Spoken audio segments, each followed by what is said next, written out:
Hello students, how are you. आज हम लेकर आए हैं क्लास 9th की जो आपकी बी हाई बुक है। बी हाई बुक का चैप्टर नंबर 3 जो पोइट्री पोर्शन का पार्ट है, पोएम नंबर 3 जिसका नेम है रेन ऑन द रूफ, यानी कि छत पर बारिश का होना। ठीक है, छत पर वर्षा के बारे में है। इसके राइटर का नेम है कोट्स किन्नी। इन्होंने बहुत अच्छी इस पोएम को लिखा है। पोएम के अंदर कुछ अच्छी बातें लिखी हुई है कि बारिश किसको अच्छी नहीं लगती है। बारिश का मौसम जो होता है वो सबको बहुत अच्छा लगता है। यहाँ पर राइटर अलग अलग विचारों के बारे में बात करता है कि किस तरह से बारिश रात के समय में आती है। उसकी जो छत बनी हुई है वो अलग तरह की छत है, जिसमें लकड़ी के तख्ते लगे हुए हैं और वो कमरे में कोई बंदा सो रहा है और उसको छत से बारिश के टप टप की आवाज़ सुनाई देती है। तो उस समय जो सिचुएशन उसकी होती है उसके बारे में डिस्कस किया गया है। ठीक है, तो सबसे पहले अपन बात कर लेते हैं कि जब आकाश घने बादलों से घिरा होता है और बारिश होने लगती है तो क्या आपने कभी छत पर हल्की वर्षा की बौछार की टप टप की आवाज़ को सुना है। डेफिनेटली सबने सुना है।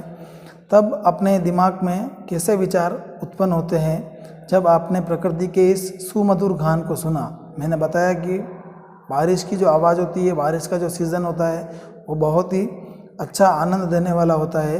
बारिश की जो टप टप की आवाज़ है उसको सुनकर कवि किन सपनों में खो गया है, यह जानने के लिए हम इस कविता को आज पढ़ते हैं। स्टार्ट करते हैं सबसे first stanza. When the humid shadow hover over all the starry spheres and the melancholy darkness gently weeps in rainy tears. What a bliss to press the pillow of a cottage chamber bed and the listening to the patter of the soft rain overhead. ये stanza आपका poem का first stanza है। अगर exam में इसका stanza आया तो अपने को explain with reference to the context करके इसको लिखना होगा। तो इसके अंदर आए कुछ मीनिंग पे डिस्कस कर लेते हैं। इसमें एक वर्ड आया है ह्यूमिड। ह्यूमिड का मतलब होता है नमी वाला, जिससे ह्यूमिडिटी बनता है, आपने सुना होगा। शेडो मतलब परछाई होता है, छाया होता है।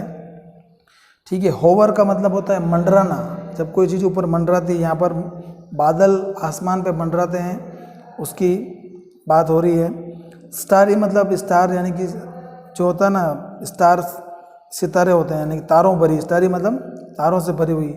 स्पेयर्स का मतलब होता है आसमान, जो क्षेत्र है अपना पूरा गोला, उसके लिए है। मेलनकली का मतलब होता है सैड। यहाँ पर मेलनकली का मीन्स है उदास या सैड। जेंटली का मतलब है धीरे से। वॉट अ ब्लिस यानी कि अत्यधिक आनंददायक। प्रेस मीन्स नॉर्मल वर्ड है, प्रेस मीन्स दबाना होता है। पिलो मतलब अपना तकिया। कॉटेज का मतलब एक छोटा सा घर है। चैम्बर बेड, चैम्बर बेड का मतलब होता है शयन कक्ष, जहाँ पर हम लोग सोते हैं। ठीक है, पेटर का मतलब टप टपाहट की आवाज़ है, टप टप की आवाज़ आती है, उसको पेटर बोलते हैं। और ओवरहेड का मतलब होता है अबव वंस हेड, यानी कि सिर के ऊपर से जाने वाला।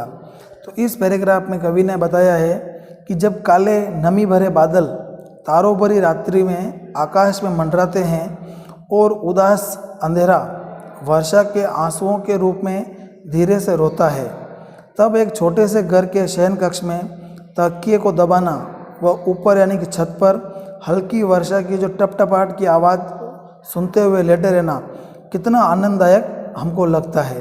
तो इन लाइंस के अंदर ये बता रखा है। अगर एक्सप्लेनेशन के अंदर बात करें तो अपने को डिटेल से इसको यहाँ बताना पड़ेगा कि कवि यहाँ पर एक अपनी अलंकारिक भाषा में वर्षा प्रारंभ होने का वर्णन करता है। वो कहता है कि जब आकाश में बादल मंडराते हैं और अंधेरा होने लगता है तब वर्षा शुरू हो जाती है। वह मन में ऐसा विचार करता है कि दुखमय अंधकार वर्षा बनकर रोता है। यद्यपि कवि जो है वो यहाँ पर प्रसन्न मुद्रा में है, फिर भी वह किसी दुख से दुखी है। अब क्या दुख है वो अपन आगे पढ़ेंगे। कवि छत पर हो रही बारिश की टप टप की आवाज़ को सुनकर अपने बिस्तर में लेटे रहकर अत्यधिक आनंद का अनुभव करता है। वह ऐसे समय में अपना तकिया दबा लेता है और ऐसा करने में वह अत्यधिक आनंद का अनुभव करता है। छत पर हो रही जो बारिश की टप टप की आवाज़ उसे बहुत अच्छी लगती है। ये आपके फर्स्ट स्टेंजा का ट्रांसलेशन है।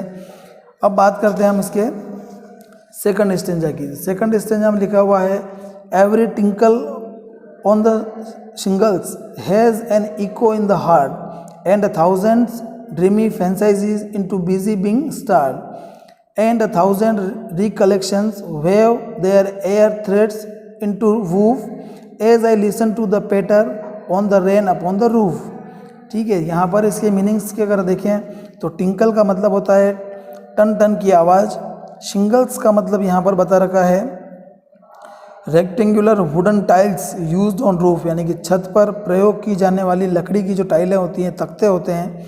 यह झोंपड़ी वाला घर है, लकड़ी का बना हुआ है, तो लकड़ी के जो ऊपर अपन छत को ढकने के लिए रेक्टेंगुलर शेप के जो तख्ते लगाते हैं, पाटियाँ लगाते हैं, अपनी भाषा में इसको पाटियाँ बोलते हैं, उसकी बात हो रही है। इको मतलब होता है गूंजना।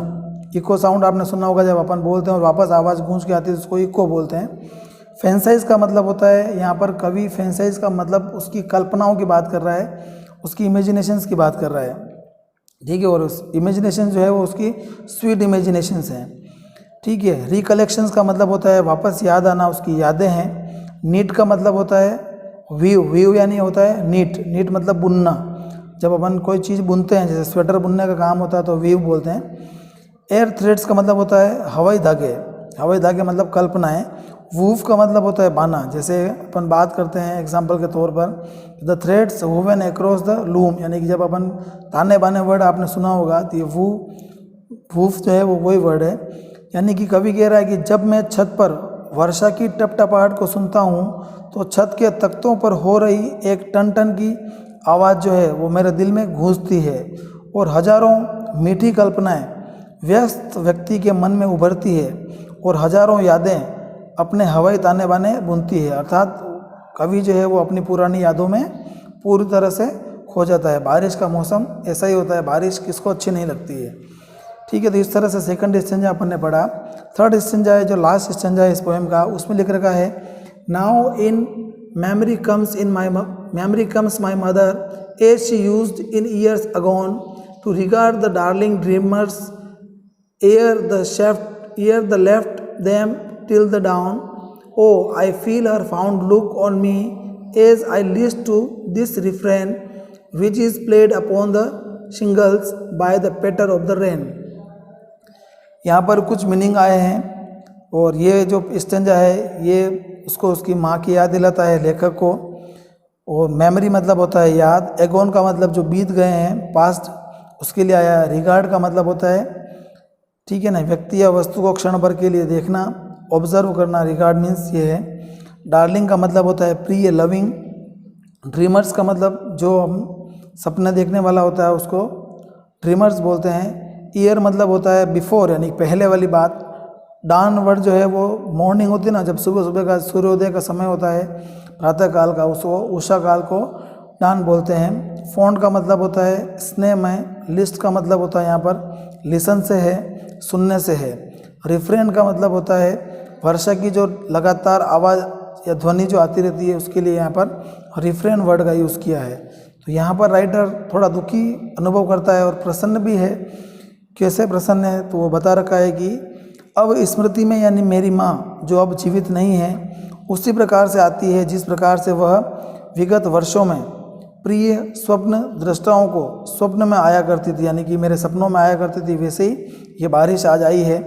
वह उषा काल से पूर्व छोड़कर चली जाती थी, यानी कि सपने में उसकी मदर रात को आती है और मॉर्निंग होते वक्त जब अपन उठ जाते हैं तो सपना भी अपना टूट जाता है। तो सपना जब ख़त्म होता है यानी सुबह हो जाती है तो उसकी माँ उसको छोड़कर चली जाती है। मुझे आश्चर्य है कि मैं उसकी यानी अपनी माँ की स्नेह भरी दृष्टि को उसी प्रकार से अनुभव कर पाता हूँ जिस प्रकार से इस वर्षा की आवाज़ को सुनता हूँ। यानी कि कनेक्शन जोड़ दिया है, बारिश की जो आवाज़ आ रही है वो उसको उसकी माँ की याद दिलाती है और बहुत प्यारी याद उसको अपनी माँ की आती है, जो कि इस समय छत के तख्तों पर टप टप गिरने से उत्पन्न हो रही है। यानी कि बारिश की जो छत पे टप टप करके गिरने की जो आवाज़ है, उस आवाज़ के साथ उसको उसकी माँ की याद आती है कि किस तरह उसकी माँ सपनों में उसको आती है और सुबह उठकर जब वो उठता है तब मॉर्निंग में उसकी माँ चली जाती है। तो इस तरह से हमने इस पोएम को पढ़ा है। होप करता हूँ आपको ये पोएम समझ में आई होगी।